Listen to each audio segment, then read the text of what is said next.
vamos continuar aqui falando sobre Revolução Francesa. Essa daqui é a parte 2 da história da Revolução Francesa, porque ela é bem grande. Se você não assistiu a parte 1, não tem problema, porque tá aqui em cima nos cards, e aí você pode assistir. Porque você precisa assistir a parte 1 também para entender a parte 2. Então, se você não assistiu a parte 1, pode ir lá. E na parte 1, a gente parou que os papas, teve uma lei lá, e aí os papas, eles tinham que escolher, e eles não gostaram dessa lei, e eles tinham que escolher entre ficar na França ou sair do país. E aí agora a gente continua, e eu vou falar pra vocês o que eles escolheram. Muitos papas tiveram que concordar com essa lei, mesmo não gostando muito, eles tiveram que engolir. Porque para poder permanecer no país, porque se eles não concordassem, se eles não obedecessem, eles teriam que sair do país. Mas só que os insatisfeitos, que não concordavam de jeito nenhum, fugiram da França e se reuniram para formar um exército para lutar contra a Revolução. Agora você imagina um exército de papas. Em 1791, a Constituição feita pelos membros da Assembleia Nacional Constituinte foi concluída. E os principais pontos eram... Estou aqui hoje para anunciar para vocês a conclusão da Constituição feita pelos nossos membros da Assembleia Nacional Constituinte.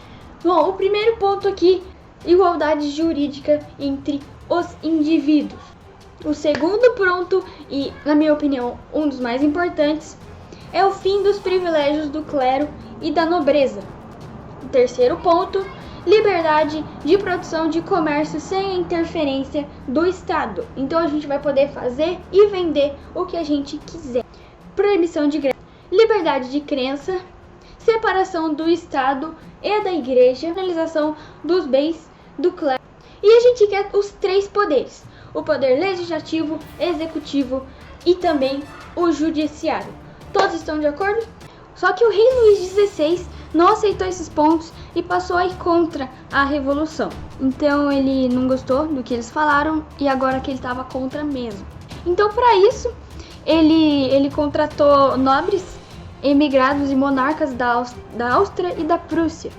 E o objetivo desses contra-revolucionários que ele contratou era organizar um exército que invadisse a França e restabelecesse o absolutismo. Então ele armou todo esse plano aí para eles invadirem a França e fazer o que ele não tinha coragem, o que ele não fazia. E aí, uma coisa muito engraçada é que em 1791 o rei Luís XVI quis fugir da França. Ele foi fugindo assim, como se nada tivesse acontecendo, tentando não ser visto, mas ele foi capturado e mantido sob vigilância. É o seguinte, gente, eu tô achando que o rei vai fugir da França essa noite. E ó, se ele fugir, ele vai fugir por ali, ó. Então, fiquem de vigilância. E se por acaso vocês pegarem ele, vocês também colocam ele de vigilância em um lugar onde vocês possam ver muito bem para onde que ele tá indo. Porque a gente não quer que ele reine no poder de novo, tudo bem? Em 1792, o exército austro-prussiano, que é aquele lá que ele contratou para invadir a França, ele invadiu a França.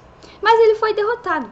Essa vitória deu nova força aos revolucionários franceses e tal fato levou os líderes da burguesia a proclamar a República. E isso foi dia 22 de setembro de 1792. A gente ganhou daquele exército metido austro-prussiano. Então hoje, dia 22 de setembro de 1792, eu proclamo a República aqui na França.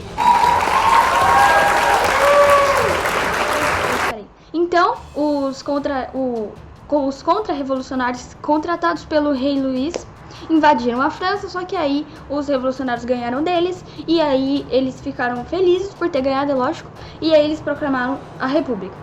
Com a proclamação, a Assembleia Nacional Constituinte foi substituída pela Convenção Nacional, que tinha como uma das missões elaborar uma nova Constituição para a França. Então eles iam descartar a Constituição que tinham, porque também estava injusta a Constituição, e iam fazer uma Constituição nova. E aí, as forças políticas que mais se destacavam nesse período eram os girondinos, que era formado pela alta burguesia, e os jacobinos, que era burguesia pequena e média, proletariado e os proletariados de Paris. Radicais, eles eram radicais e defendiam os interesses do povo. Tudo que o povo queria, eles estavam lá. liderados pelo nome desse cara aqui, Robespierre, e eu não sei se estou pronunciando certo, e 100 dias. Aí eles pregavam a condenação à morte do rei. Então eles queriam, os jacobinos, eles queriam que o rei morresse. Esse rei, a única coisa que ele merece é morrer na guilhotina. Que o rei não morreu ainda, ele só tentou fugir. Aí, e também tinha o grupo da planície, que era, esse grupo ele era, vai com as outras, ele sempre apoiava o que estava no poder. Só que os girondinos, que é o primeiro grupo que eu falei, eles apoiavam o rei Luís, o que tentou fugir. Só que de todo jeito, esse rei, ele não teve como, já era a hora dele, então ele foi julgado e guilhotinado em janeiro de 1793. Sim, o rei morreu. Bom, a julgação aqui, a gente julgou pro senhor rei Luís, sei lá das quantas. O senhor vai ser morto.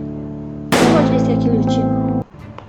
Aí a morte do rei trouxe uma série de problemas, como revoltas internas e uma reorganização das forças absolutistas estrangeiras. E aí foram criados o Comitê de Salvação Pública e o Tribunal Revolucionário para lidar com todos esses problemas que tinham acontecido com a morte do rei. E esse período ficou conhecido como o período do terror, porque o rei morreu e tava uma revolução, tava uma bagunça. Então, o período do terror é o nome perfeito. Aí começava a ditadura jacobina, porque os jacobinos, que eram os radicais que ficaram no poder, eles eram liderados pelo aquele cara lá, Robespierre. E durante seu governo, ele procurava equilibrar-se entre várias tendências políticas. Então, tudo que estava na moda, ele ia. Robespierre conseguiu algumas realizações significativas. E o exército francês, ele conseguiu evoluir mais o exército francês. E com esse exército que ele evoluiu, ele conseguiu repelir os ataques de forças estrangeiras.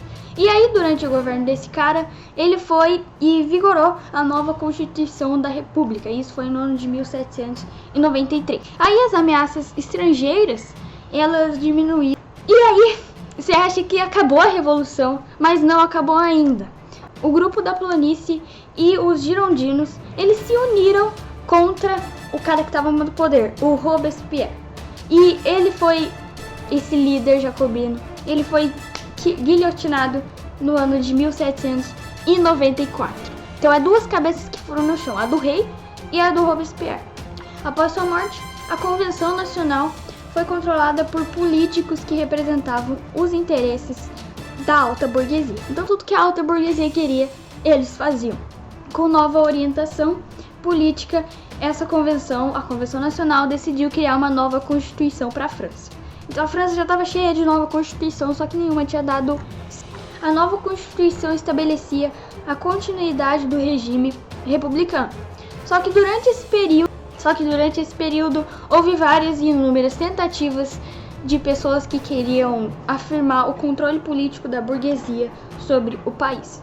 Só que para piorar a situação, durante esse período, tudo que acontecia, todos esses negócios do povo, de todas essas coisas, as nações absolutistas vizinhas, que ainda tinham um rei para elas, a França começou a passar por ameaças vindas dessas nações absolutistas, principalmente no setor militar. Ele conseguiu fazer várias coisas, principalmente no setor militar. Paralelo a tudo isso que estava acontecendo, aí entra o período napoleônico, que era paralelo a tudo isso que está acontecendo. O jovem general Napoleão Bonaparte ganhou prestígio como militar e, com o apoio da burguesia e do exército, provocou um golpe. Já 10 de novembro de 1799, Napoleão dissolveu o diretório e estabeleceu um novo governo chamado Consulado. E esse episódio, que ele fez tudo isso, que ele restabeleceu um novo governo, ficou conhecido como 18 de Brumário. Só que até aí a Revolução não tinha acabado. Ainda tinha gente triste, tinha gente feliz, tinha gente de todo tipo. E com isso ele consolidava as conquistas da burguesia, dando um fim para essa revolução. Dando uma finalidade e um desfecho para essa revolução.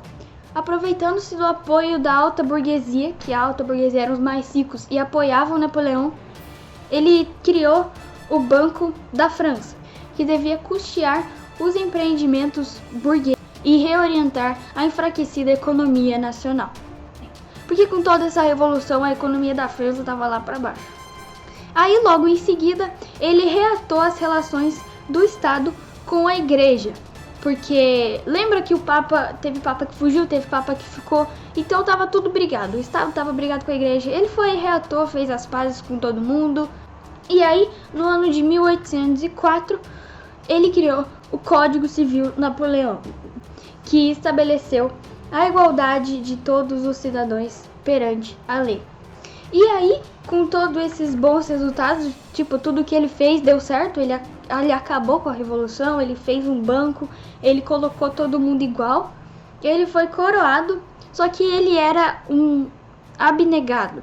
Ele assumia o trono francês, só que com a qualidade de abnegado, que ele era um defensor do regime republicano. Como imperador, ele sustentou as conquistas camponesas com a reforma agrária, e promoveu uma série de obras políticas e deu continuidade ao processo de modernização da economia.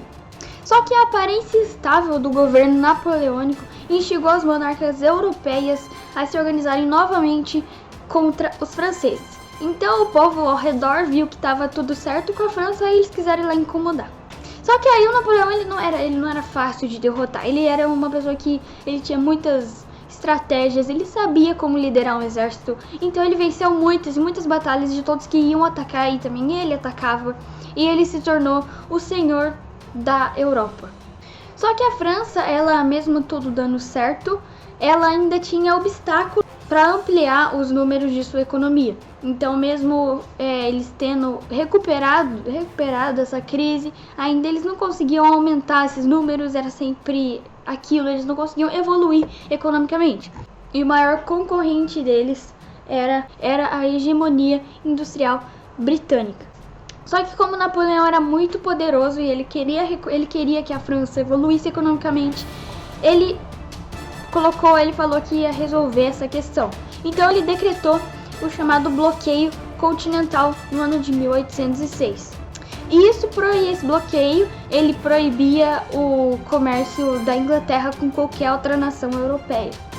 E todo país que fosse apoiar a Inglaterra, que fosse desobedecesse, que quebrasse esse tratado do bloqueio continental, e aí esse país ele seria invadido pelas tropas napoleônicas. Só que aí logo depois os ingleses eles desobedeceram, eles quebraram esse bloqueio continental e aí eles foram atacados pelas tropas napoleônicas. Apesar de expor a sua hegemonia militar terrestre, as invasões napoleônicas acabaram retirando a agilidade de reação das tropas francesas, porque a Inglaterra, que no caso tem o mar, que a Inglaterra ela não era ligada por terra com nenhum outro país europeu. Então era mais difícil, Napoleão estava acostumado a atacar por terra, agora ele ia ter que inventar como que ele ia atacar por mar. Em 1812, a Rússia descumpriu com o bloqueio continental, ela desobedeceu. E aí isso fez o Napoleão a contar com uma grande investida militar que contava com mais de 600 mil soldados. Só que essa batalha não foi tão bem como as outras. As outras Napoleão estava arrasando, estava indo super bem. Essa não foi tão bem porque ele perdeu milhares de soldados. Porque nessa batalha ele perdeu milhares de soldados. E aí, se aproveitando dessa situação, as tropas monarquistas da Europa se reorganizaram para derrotar o governo napoleônico, o governo francês. Porque viu que Napoleão estava fraco, viu que ele tinha perdido vários soldados, então eles foram lá, essa é a hora de atacar. A primeira derrota aconteceu em 1814 na cidade de Leipzig, eu não sei se eu estou pronunciando certo, onde Napoleão se entregou aos inimigos. Ele viu que não ia dar certo, ele viu que ele estava perdendo, então ele falou, acabou. Depois disso, Napoleão foi exilado na pequena ilha mediterrânea de Elba. Só que aí os soldados fiéis, eles conseguiram retirar Napoleão de lá para que ele assumisse de volta o controle da França. E aí chega a parte do governo, que a história conhece como o governo de 100 dias. Só que essa desesperada volta de Napoleão ao poder foi logo fustigiada pelos seus inimigos na batalha chamada Batalha de Waterloo. Só que dessa vez Napoleão foi exilado em outra ilha. Dessa vez na ilha africana de Santa Helena. Então aquela ilha não deu certo, tem problema, a gente leva para outra ilha. Aí 6 anos mais tarde, exilado naquela ilha, ele morreu de uma terrível doença que as pessoas falam que é o câncer, que alguns historiadores falam que é o câncer. E essa foi uma doença no estômago. Só que também há pessoas que falam que Napoleão foi envenenado. Bom, gente, o vídeo já vai ficando por aqui. Eu espero que todo mundo tenha conseguido entender tudo. E se por acaso ninguém entendeu, os comentários estão aí abertos para vocês tirarem as dúvidas. E até o próximo vídeo.